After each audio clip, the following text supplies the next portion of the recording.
করলা তেতো হলেও এটার অনেক গুণাগুণ আছে, তবে আমি এর গুণাগুণ নিয়ে কোনো কথা বলবো না। এই তেতো সবজিটা দিয়ে আমি কি করে এত মজাদার ভর্তা বানাই, কথা বলবো সেটা নিয়ে। 4টে করলা ফালি করে আমি করলার বীজ ফেলে দিয়েছি। এবার খুব ভালো করে ধুয়ে লবণ দিয়ে সিদ্ধ করে নেব।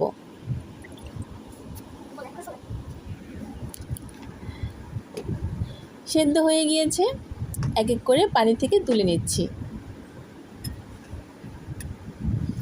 এবার অল্প তেলে 4-5টা শুকনো মরিচ মুচমুচে করে ভেজে নিয়েছি।